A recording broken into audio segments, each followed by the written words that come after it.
(45억 년 전) 갓 태어난 지구는 생명이 발붙일 수 없는 환경이었습니다. 80도가 넘는 대기는 뜨거웠고 산소도 없었습니다.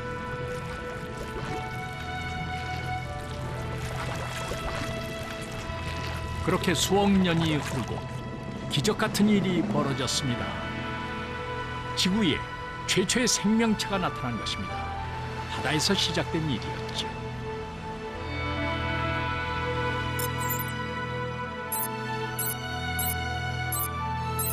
(35억 년 전) 바다에서 산소가 넘쳐나고 수평선은 푸르게 빛났습니다.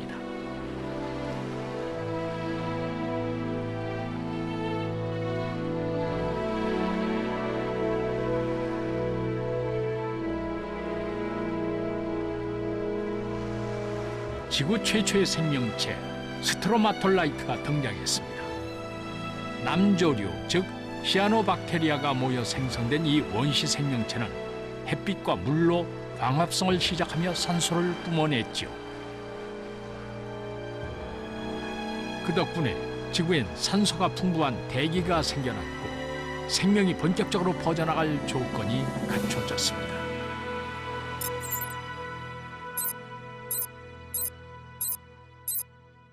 5억 년 전, 바닷속에 갑자기 기묘한 생명체들이 가득 차기 시작했습니다.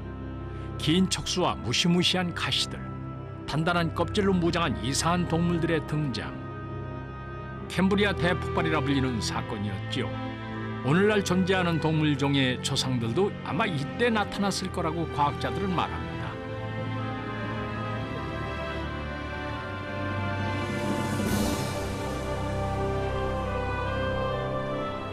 날개를 펄럭이며 헤엄쳐오는 이 동물은 아노말로카리스입니다.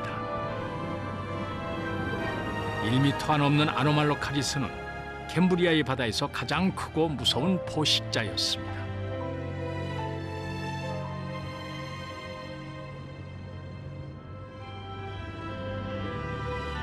껍질이 단단한 삼엽충을 한 입에 베어 먹을 정도였지.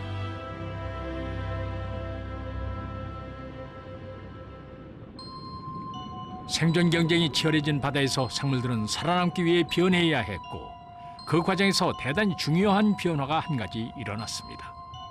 포식자를 피해 도망치기 급급했던 엄지손가락만한 생물 피카이아가 그 주인공입니다. When we look at Pikaia, we are really stepping into the door of vertebrate evolution. We are there, as we say in English, on the ground floor. These are the opening moments of this extraordinary story, which is going to take another 500 million years. 피카이아의 등엔 빳빳한 막대기 모양의 척삭이 있었습니다. 그것은 척추혁명을 알리는 신호탄이었습니다.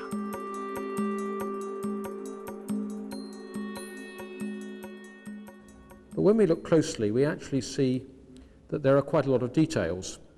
We can see the front end, and we can see the tail, and then most interesting, roughly along here, there is a distinctly different zone. 척삭은 피카이아에게 획기적인 변화를 가져왔습니다. 척삭과 V자 모양의 근육 분절이 협력해 유례없는 추진력을 만들어냈죠. 그래서 더 힘있고 더 빠르게 움직일 수 있었습니다. 아마도 피카이아는 이렇게 바닷속을 헤엄쳤겠죠. 오늘날의 어류도 같은 원리로 움직입니다.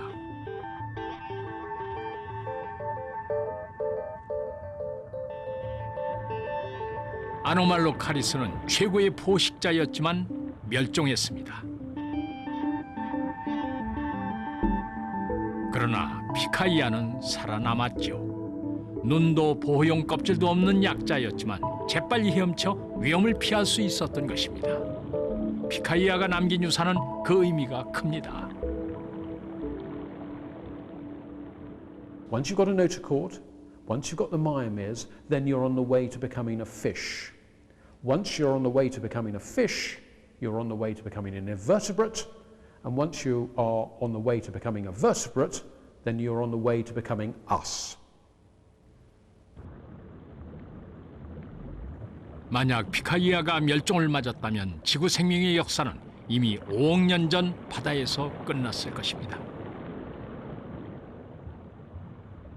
몸을 든든하게 지탱해주는 척삭을 가진 해양 생물은 이제 물고기가 될 준비를 합니다.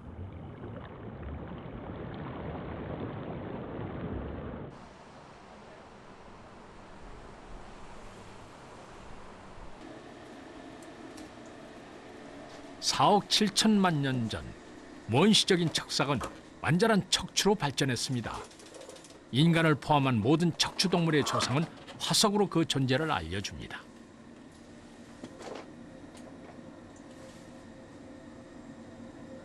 And the black pieces you can see on the surface here are pieces of an Arandaspid fish called Sacabambaspis. Now these are some of the very earliest fishes where the scales and armor was on the surface of the fishes. 몸체는 남지 않았지만 어류의 특징인 비늘은 선명히 알아볼 수 있지요.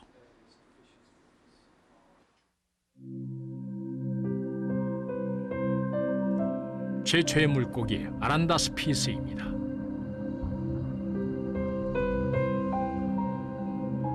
온몸이 비늘로 덮인 물고기였지만 지느러미가 없기 때문에 수영 솜씨는 어설펐고 아주 느림 보였지요. 턱이 없는 무악어류여서 복부에 있는 입으로 물을 빨아들여 그 속에 든 미생물을 걸러내 먹고 살았습니다.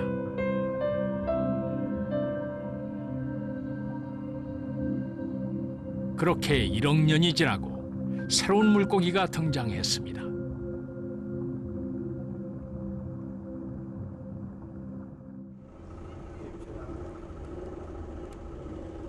인도네시아의 한 어촌. 평생 물고기를 잡아온 어부들도 난생 처음 보는 물고기가 잡혔습니다. 어부의 그물에 걸린 건 흔히 말하는 살아있는 화석이었습니다. Lantas ikan itu dikeluarkan dari perahu, dibawa ke darat. Di sebelahnya ada sumur. Malah di situ hampir dipotong ikan itu. Tetapi ada satu warga masyarakat, Bapak Darwin, ternyata dia pernah melihat ikan ini di Fakultas Teknik di Mapala. Ada posternya besar. 과연 어떻게 생긴 물고기일까요? 뚜껑을 열고 얼음을 걷어내자 실러캔스가 그 모습을 드러냅니다. 공룡이 번성하던 백악기에 이미 멸종한 것으로 알려졌었지요. 장정 3명이 달려들어도 그 무게가 만만치 않습니다.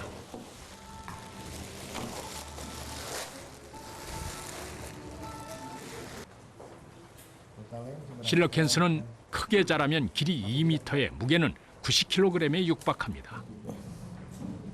날카로운 이빨에 두꺼운 비늘, 알을 품어 다 자란 새끼를 낳는 번식법까지 선사시대 물고기의 특징을 고스란히 간직하고 있습니다.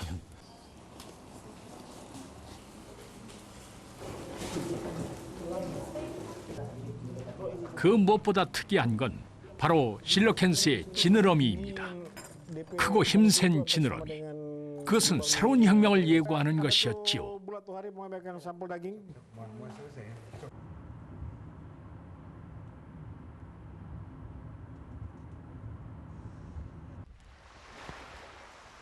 캐나다 퀘벡주에 위치한 미구아사 국립공원.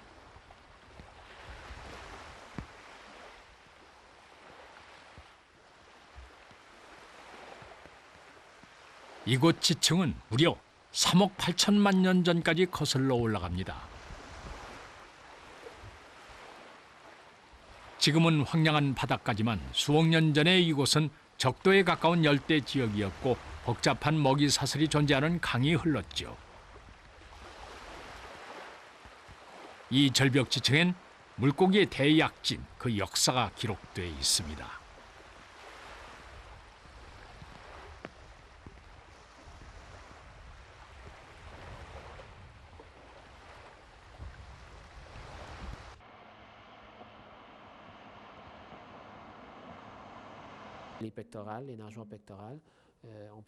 실러캔스와 꼭 닮은 물고기의 화석. 대번기에 등장한 새로운 물고기였죠.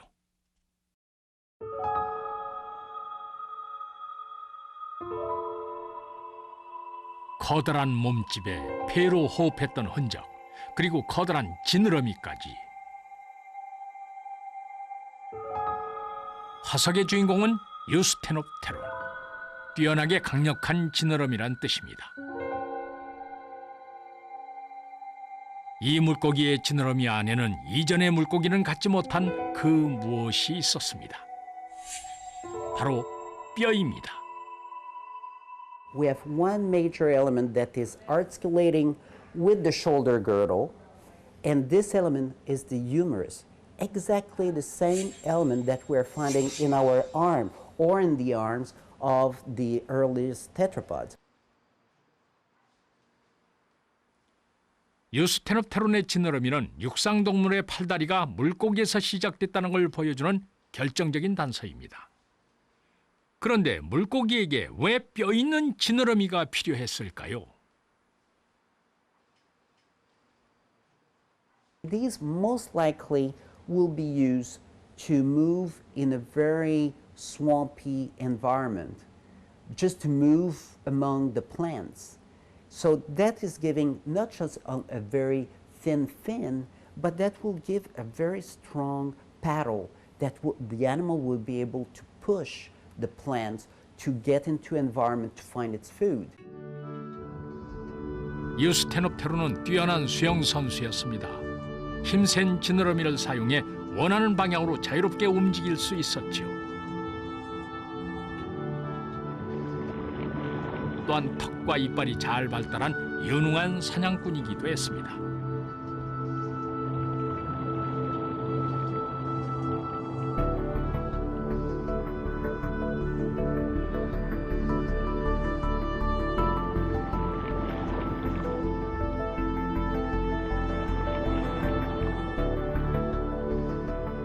하지만 대번기의 바다는 먹고 먹히는 약육강식의 전쟁터. 당시 바다의 지배자는 둥클레오스테우스였습니다. 6m가 넘는 집채만한 크기의 강한 턱을 가졌고 온몸을 두꺼운 갑옷으로 둘러싼 한표어류였지요.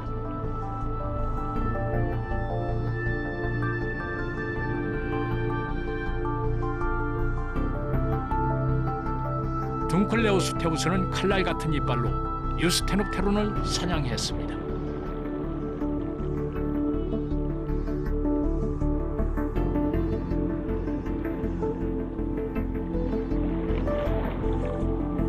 무서운 포식자들을 피하기 위해 유스테놉테론은 한 가지 모험을 감행합니다. 바다를 떠나 새로운 터전을 찾기로 한 것이죠. 힘센 지느러미로 헤엄쳐 찾아간 곳은 바로 민물이었습니다.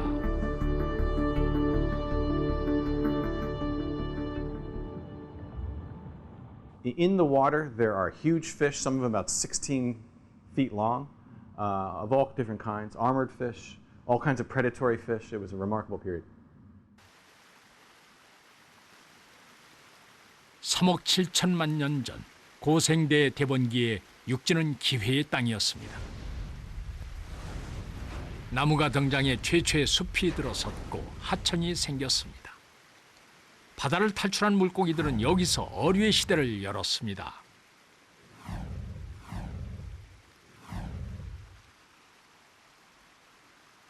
고생물학자 닐 슈빈 교수가 발견한 화석은 잃어버린 고리라 불리며 고생물학계에 충격을 던졌습니다. 화석이 발견된 곳은 캐나다 북부의 엘스미어 섬. 한 번도 본 적이 없던 물고기였죠. 그 이름은 틱타알릭. 에스키모 말로 아주 큰 민물고기란 뜻입니다. 납작한 머리는 도마뱀을 닮았지만 비늘의 흔적은 분명 물고기라는 걸 말해줍니다. And for the first time, we're seeing the kinds of fish that can actually leave the water, that can make the transition from life in water to life on land. So all kinds of new things are happening. 틱타알릭은 물고기가 육지로 진출한 과정을 새롭게 밝혀주는 증거들을 온몸에 담고 있습니다.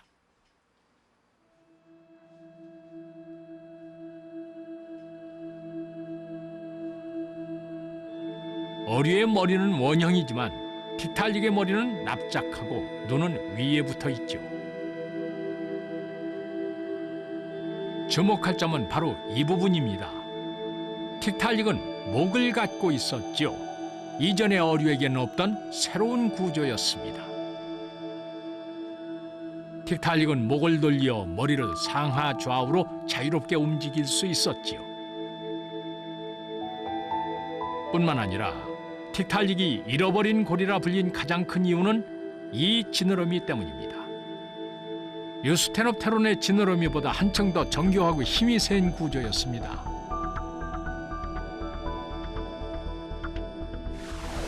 틱타알릭은 어깨와 팔꿈치 그리고 손목을 가진 물고기였지요. Now what's very special about this is not only that these are bones that compare to our own arms, but if you look at the surfaces of this, there's surfaces for all kinds of muscles. And not just any kinds of muscles, muscles that would have helped the animal do a kind of push-up to support itself against the ground. 틱타알릭은 혁신적인 물고기였습니다. 목을 자유롭게 움직이며 위에 달린 눈으로 주변을 탐색했죠. 지느러미 안에는 팔꿈치와 손목뼈가 생겨서 커다란 몸을 떠받칠 힘이 생겼습니다.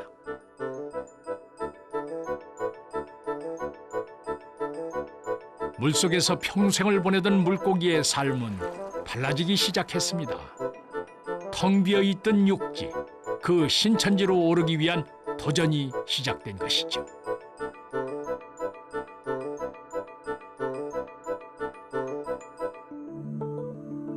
팔굽혀펴기가 가능한 이 지느러미를 틱타알릭은 어떻게 사용했을까요?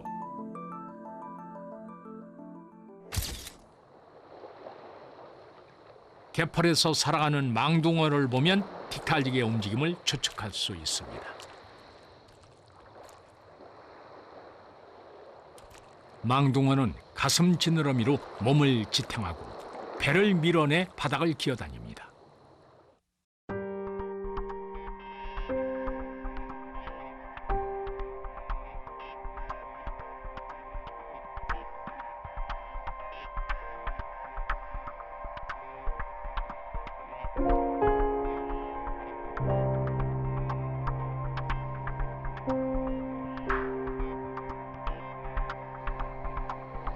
틱타알릭도 이렇게 지느러미를 써서 물기슭으로 나오기 시작했을 겁니다. Water was loaded with competitors, large fish, small fish, everything competing for food. Some of those fish would eat you. If you look at land, there are plants there. There's food there in that these early insect-like creatures. So there are advantages for creatures leaving the water to go to land to remove themselves from the competition for food resources, but also to escape some of the predation that was going on in the water as well.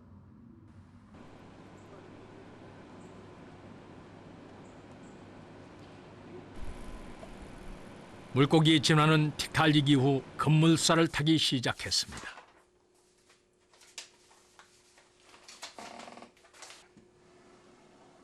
고생물학자 제니퍼 클렉 교수가 보여준 스케치 안엔 작은 도마뱀처럼 보이는 동물이 있습니다.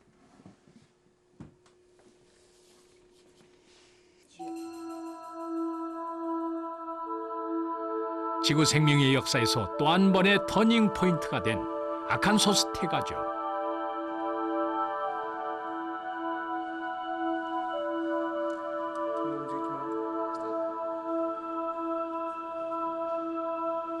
(3억 6천만 년) 전에 대본기 민물에 살았던 아칸소스 태가는 거의 완전한 네 다리가 있고 폐로 공기 호흡을 한 동물입니다.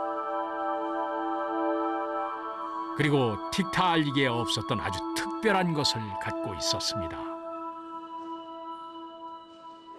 One of the first things that we found was that on each limb there were 8 fingers or toes, which was a big surprise. 지구상에 최초로 손가락과 발가락이 등장한 겁니다.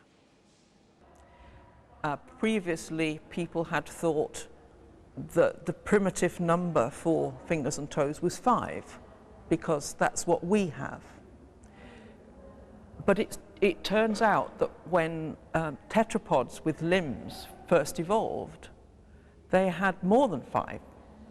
Acanthostega has had 8, but we also have other animals from the same time with 7 or 6.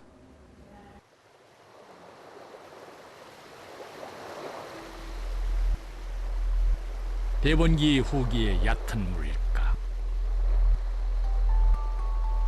아칸소스테가의 손발가락엔 물갈퀴가 달려서 장애물을 헤치고 다니는데 그만이었지요.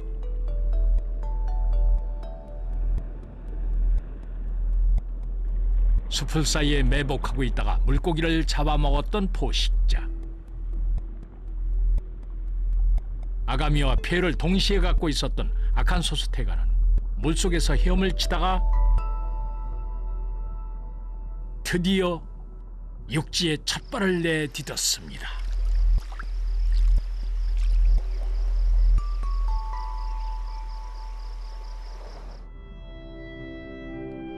물고기의 상륙은 어느 날 갑자기 이루어진 게 아니었습니다. 최초의 척추와 근육과 뼈가 있는 지느러미, 그리고 최초의 팔다리와 손발가락에 등장한 수억 년에 걸쳐 이루어진 실험의 결과였던 것입니다.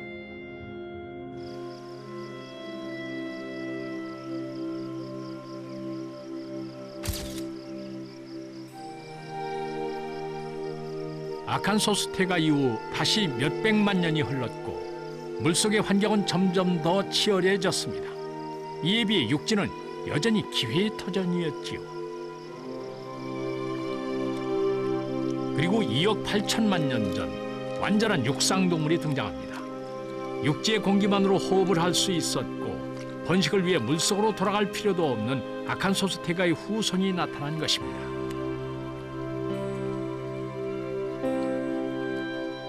드디어 상륙은 완성됐습니다.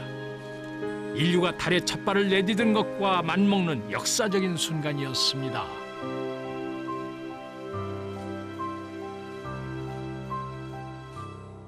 The transition from life in water to life on land is one of the great events in the history of life. And it's an event that changed the world forever. For the first time, we have creatures walking on land, feeding on land. But it's not just an event that's captured in the past. It's actually an event that's inside our own bodies. Because many of the features that occurred for the first time in the fish that walk on land are part of us.